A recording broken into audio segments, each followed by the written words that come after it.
Welcome back, everybody, to another episode of Goosebumps Podcast Can Be Murder. I'm one of your multiple hosts today. I'm Bumps the Night. Today I'm joined with the Grinch and Evan. Hello. Hi. So, I think today we were going to pick up where we left off. Last time we chatted, we had talked about the Goosebumps series, and we kind of stopped at episode 5. So I think let's talk about the last 5 episodes of said series for 2023.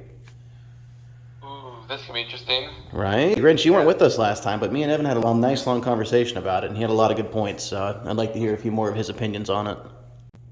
Well, yeah, so we're starting with Night of the Living Dummy. Yes. Which I think is the second strongest episode behind Go Eat Worms. Because I know that, and we'll get to this in a few minutes, that Slappy was kind of controversial in this reboot as far as like the redesign and stuff. But like I said last time, I feel like it's a really good contrast between like Cesar Romero's Joker, who was like in the old Adam West Batman show, was just this goofy, cartoonish character who was never really menacing. And then you contrast that against like Jack Nicholson in the old Tim Burton Batman movie. So I feel like that's how Slappy is in this reboot, and I really like that. He's really menacing in this, and he never feels too goofy. Mm-hmm. I mean, until the last episode.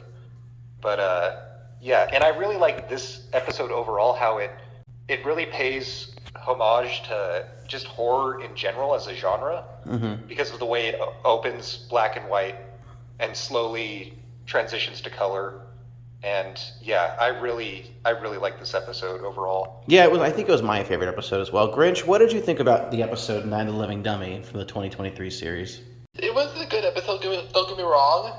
It's a lot better than I thought it would be, especially black and white, like you said earlier. Actually, here's a fun fact. You know how the character, the magician, is called Ephraim? Yeah. Yeah. That's really my name. What? Ephraim, so I didn't know that. That's crazy. Nice. Here's the thing. I grew up on the movie and TV show Slappy, the original TV show Slappy. Mm-hmm. So seeing this Slappy, it kind of reminds me of like the book / original series Slappy, with a sprinkle of the movie in a way, and the voice. The voice is not that bad, I'm not gonna lie. I feel like that fits this more darker tone of the Goosebumps series, because the movies was more goofy and lighthearted, same with the series. Because in the book, some people are like demanding and more authoritative, like kind of like in Bride of the Living Dummy in a way. Mm-hmm. Yeah, I really like the voice too. I think, yeah. Yeah, so you know what's weird? Like, this Slappy, it fits, if you ask me. Like, I know it's not the design from the original cover, and I know it doesn't look anything like the movie, but he's his own thing, and he does look like Slappy. Like, if you were to show me a picture of him without me knowing, I would tell you, yeah, that's Slappy. They did well with his character design, and overall, I agree with you. Like, he wasn't too serious, but he wasn't too jokey either. It was a nice mix. Yeah, because to me, Slappy, at least the way he is in the original TV show, he seems more annoying than scary. Like a little brother. I mean, even as a kid, I thought it was never really threatening, I guess. And I know he's not meant to be in any way, but yeah, I really like this portrayal of Slappy in the reboot, until the very end, obviously. My only complaint about Dummy Slappy from the reboot is the fact that he can't move on his own. Here's the thing. They titled the episode Night of the Living Dummy. I know this is supposed to be like a one, arc thing with all the characters. If you're gonna name the episode Night of the Living Dummy, at least have some characters from the book. Well, I mean, the whole point of this series... It's like, hey, this is a clip show. We're gonna show you why Slappy's evil, how he came here to begin with. The whole thing is, with this series, it's more so, it's contained in its own world. So every episode based on a book still wasn't truly to the book. It was like the book was a theme or a mask, if you will, for the whole episode. Slappy was probably the most generic piece of like all set pieces versus like the mask or the haunted camera or worms, because he stayed around for more than one episode. Realistically, Slappy, or Candu, which is his real name, was the proprietor of everything that happened in the show. All the hauntings, which to me was kind of weak, but all the hauntings were his magic. Yeah. And so one thing I noticed with this episode too is that, I mean, with Goosebumps, I feel like the most iconic things are the haunted mask and then Slappy, Night of the Living Dummy. Yeah. And I feel like this, for some reason, Night of the Living Dummy was treated with much more reverence.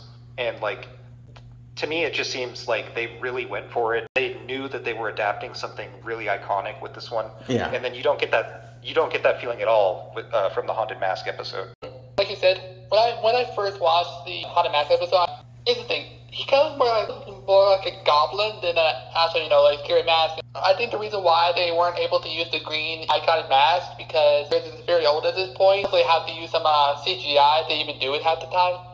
I don't even think they have the license to use the original. Yeah, one of the points I made to the first time was, to me, I would have been happy with any kind of design because it feels like they didn't really make a choice. Because, as other people have said, the mask is meant to reflect what's on the inside, so it's kind of like a blank canvas. Mm-hmm. But I feel like it would have been way better to just make a choice and just because you don't have to necessarily do the old green mask. You could just do some redesign, like very similar to what they did with Slappy. So yeah, they could have made it iconic, but still fresh. Oh, yeah. Let's go back to episode 6 before we move on. So when we get this whole backstory, where Slappy's working with Harold, and we realize Harold's not such a douche, he's just an angry spirit. I'd like to know more about the magic, because as we know in the season finale, he turned everyone into puppets, and they came back. So what is the time lapse before said puppet people die? Because he killed the parents by doing the same thing. Yeah, true. The more you try to explain the magic, the less satisfying it's going to be. Yeah. Yeah, maybe I'm just looking for more answers than I need, honestly, because it doesn't really matter. Isn't Slappy supposed to be like a carving that's supposed to be possessed by an evil spirit that a musician did? But in this episode, it's so weird that they changed his whole, how he became alive and all that. Well, I mean, it was also a nice nod, though. There was an Easter egg there when, Candu went to the carnival. He literally was looking at the tent where the puppets were made, and the guy's like, "Oh, I make them out of coffins. It gives them spirit." That was a nice little reference to Slappy's Nightmare. Overall, let's rate Night of the Living Dummy episode 6. Evan, what would you give it? 1 through 10. I think a solid 7 or 8. But like I said, I feel like this is the second best episode overall. Yeah. Behind Go Eat Worms. So yeah. Agreed. Okay, Grinch, what would you rate this episode? 1 through 10. I have to go with probably an 8 because it's one of the most interesting. I'm also in the same boat. I think 8 is a very fair score for this episode. It was like, after getting all 5 and then waiting a week and this is what we got, it's like, okay, we're on the up, guys. Time to keep going. And then we get to episode 7, which I think episode 7 was You Can't Scare Me? Give yourself Goosebumps. Oh, okay. Episode 8 is You Can't Scare Me. Okay, yeah, you're right. Give yourself Goosebumps. Here's the thing. The episode is meh for the most part, but it's just the name. It feels weird because they could have made this choose your own adventure. Like what Netflix is doing right now. Will make it more interesting and true to the title. Right. So yeah, I don't. So it is actually a reference to those kinds of. There are Give Yourself Goosebumps books, and they're exactly like that. They're like choose your own adventure. Yeah, because think about it. They, inside the house, depending on what they did, changed the course of what happened next. So I see why they did it. It was like a very meta choice, which is cool, but it was the wrap up to Reader Beware, and then, it was like the final ending part to Night of the Living Dummy, where I feel like we spent so much time leading up to this episode, and this episode was just so stagnant. Yes, we got a little more back history, and yes, it kind of foreshadowed how it was going to end, but my God, I was so bored with this episode. I feel like we took way too long to get to this point, and half of we kind of already guessed, and to me, it was very boring. I feel like we wasted a whole episode here. Yeah, I would put it as one of the weakest for sure. I'm not sure if it's the weakest, but yeah, definitely. Yeah, because half of it was like they kept trying to get out of the book, and I think, is this the episode where they kept hitting Mr. Brett and knocking him conscious? I think so, yeah. I kind of feel bad for Justin Long for this episode, because he has to keep slapped every moment of this episode. Poor guy. Enough as it is. He took it like a champ. But here's my other issue. Why, during this episode, did they decide to try to draw some romantical connection between Isaiah and Isabel? There was no fucking need, and yet here we are. Oh, maybe I got feelings for him now, because he saved me from dying. So see, this one of my main complaints with, and why I just don't like Isaiah as a character, is because he just immediately pivots to going after Isabel. I thought that was kind of funny in a way, just that he would be that shallow about it. Dude, they all were, though, because think about it. Lucas and Margot had, one shared trauma? It's weird. Yeah, and that, that goes into the whole Riverdale thing we talked about. Yeah. Still, disappointing. Did not need it. Because then, they kind of hint at it later on that, James is like, oh, you want to date my best friend? Yeah. I don't know. I think they had a good idea. I think they just played around and spent too much time in said book slash mansion. But Grinch, what did you think about this episode? How did you feel about Give Yourself Goosebumps? Well, if I'm being honest, like I said earlier, it's an interesting plot. It can do well if it's done right, but the whole love story that we had, I get that they're teens and it's supposed to be like Riverdale and all that, but yeah, it's one of the weakest out of all of them, and that's saying a lot compared to the Mask. Yeah, it just didn't. It felt like they didn't know where they wanted to go. I feel like they had a really strong start with the series, and they just kind of like got lost somewhere in the middle. And I think maybe budget or even just creative vision kind of got in the way because this episode just felt way too long. You know the worst part? They tried to set it up as a cliffhanger, like, oh no, they might not escape. But if you watch the trailer, you could tell they got out. It was like, why even try to bullshit us with that cliffhanger? Like, come on, do better. Or at least I wasn't sure what the deal was with the real Mr. Brat. Yeah, so, that was weird. Yeah. All right, Evan, if you were gonna rate Give Yourself Goosebumps episode 7, what would you rate it? A 3, maybe. That's fair. Grinch, what would you rate this episode? A 1 or a 2, because like I said, it just felt too weak for Goosebumps standards. I almost fell asleep for this episode. I just thought of this now too. Yeah. I don't know if you're familiar with the concept of a bottle episode in TV shows, but bottle episodes are where it's typically in any show, it's just an episode where all the characters are stuck somewhere. It can be anything. They can be stuck in a room or somewhere, and then the whole focus of the episode is just on the interacting with each other. Mm-hmm. And usually bottle episodes really enjoy them, and I think they're really strong in whatever show they're in. So I feel like this is a real missed opportunity to do a good bottle episode, but it just it really failed overall. I agree. I'm gonna give this a 4 out of 10. It might be the worst. Like, I'm nostalgic, so I can't give anything lower than a 4. But my God, like, just with all the time they spent together, you think we could have got a little more like done. It just felt wasted. It felt like we were drawing out an episode. Like, it was almost filler, honestly. Yeah. Which, in a short series like this, we don't need any filler. All right, moving on. Yeah. You Can't Scare Me, episode 8. The conclusion to Are They Gonna Escape the Book? Evan, go ahead and start. Yeah. So I struggled to say whether Give Yourself Goosebumps is the worst episode overall, because with this one I can't even remember it. At least I remember stuff from Give Yourself Goosebumps, but this one I don't really remember at all. All right, well, let me take the wheel on this then. So this is the episode where there's a lot of back and forth with Mr. Brett trying to essentially reclaim his body. At this point in time, Nora is up at her cabin, or her family's cabin, getting the pieces of Slappy together because she's going to do God knows what with them. This becomes a entire foot race as the kids, the parents, Slappy, Nora, and Mr. Brett are all trekking up a mountain trying to see who's going to get a hold of Slappy first. And it's a real big game of cat and mouse for, I don't know, probably out of the 50 minutes it was on, 40 of them, maybe 42. Just a lot of back and forth. Yeah, it's the one that ends with Slappy getting chucked.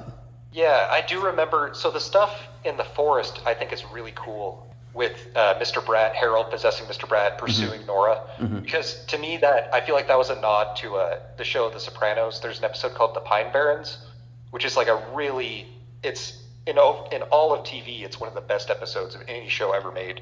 So I don't know if that was intentional or not to do a little nod to that, because that to me, that captures the essence of the horror genre, is just this woman being pursued by this relentless guy who won't stop at nothing to catch her. Yeah. So that aspect of it I really liked. Yeah, overall, the episode was not that memorable for me. Grinch, what are your notes on this episode, my friend? To go back to the whole Brad chasing Nora thing, yeah, it kind of reminds me of that scene from the show where he's like chasing after her in the snow, and then I was just waiting for Brett to hold an axe and say, "Here's Slappy." This is the episode where the ghost finally gets his ending, where he's like, "Oh, I can finally be free now because Slappy's gone."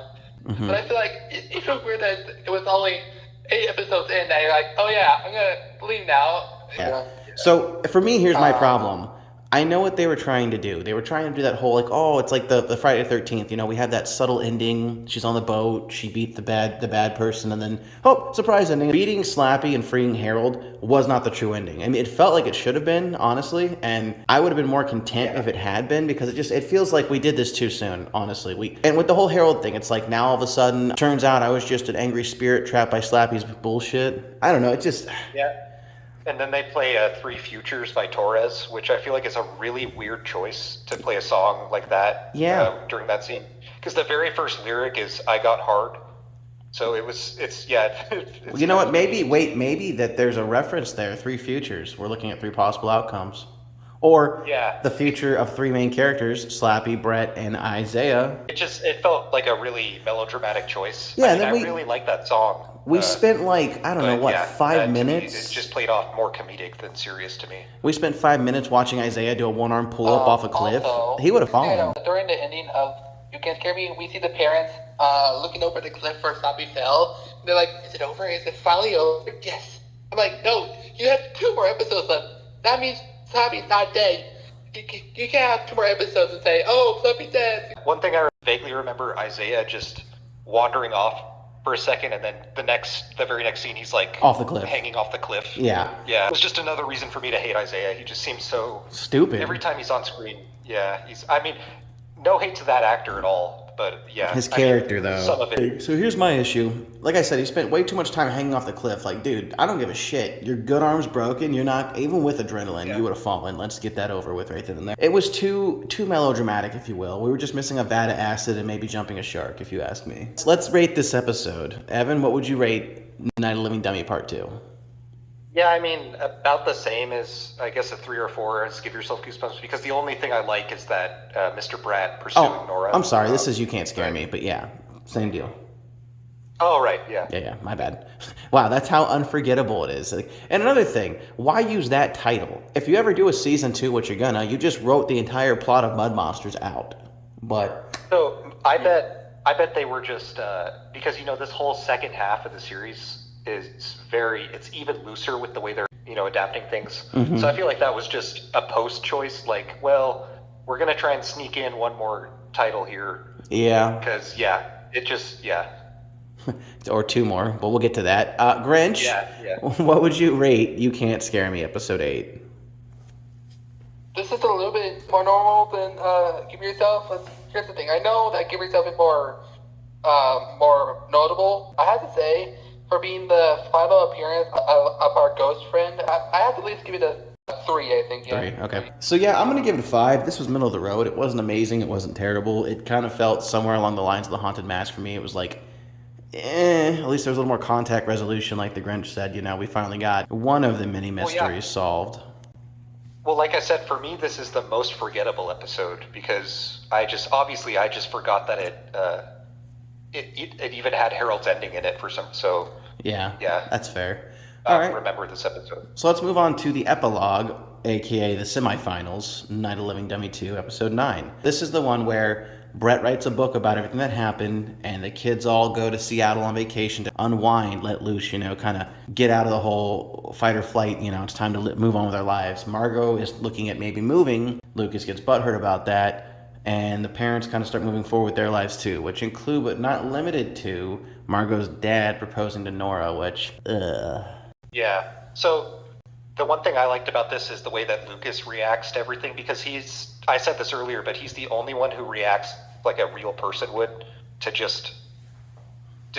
to all the shit they just went through, All the other teenagers are ready to move on, and they're ready to party, and they're just back in Riverdale mode. Lucas is the only one who has some kind of trauma from everything they just went. They saw an animate dummy, and in addition to all the other things, the horror they just went through. To me, that's the only real authentic reaction to that. So that's Grinch, thoughts?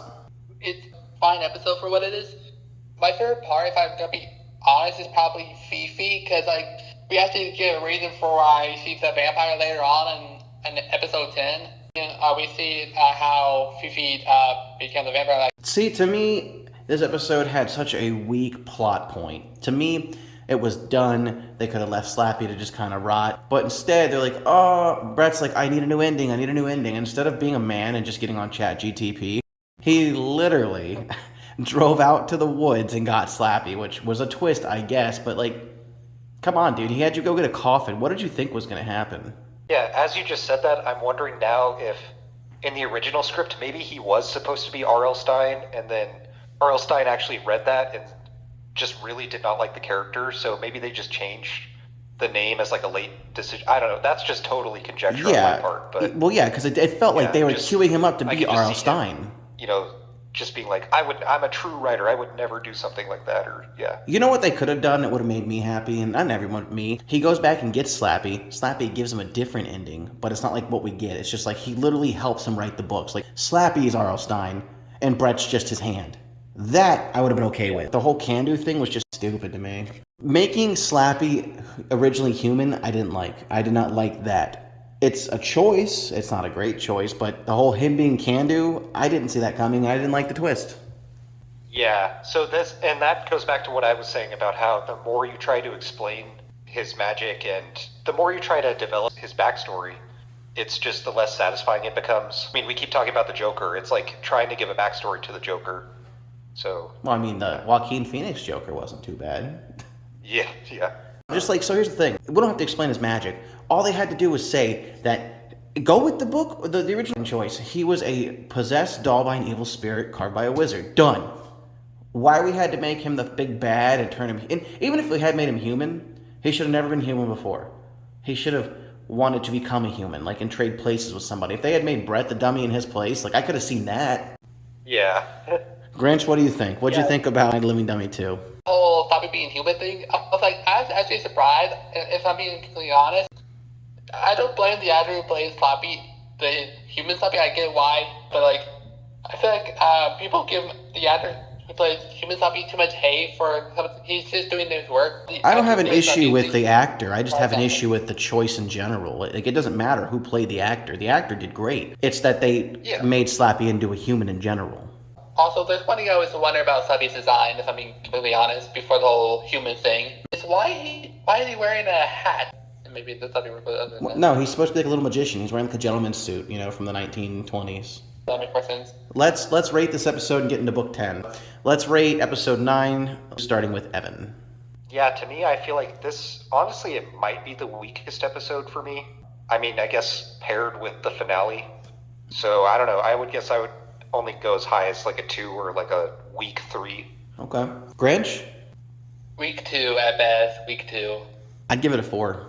You know, it wasn't great. Between all the teen life bullshit where it felt like I was watching a ripoff of Sweet Valley High, and then the literal forced plot point of like, oh, Slappy's a person. It's like, oh my god, stop it. The combination of that just makes it vomit-inducing. the weakest episode. Yeah. All right, and let's get to the finale. So let's talk about episode 10, the worst possible name choice they could have gone with. Welcome to Horrorland, meaning they've written out any possibility of us ever seeing Horrorland, which they just don't want us to be happy.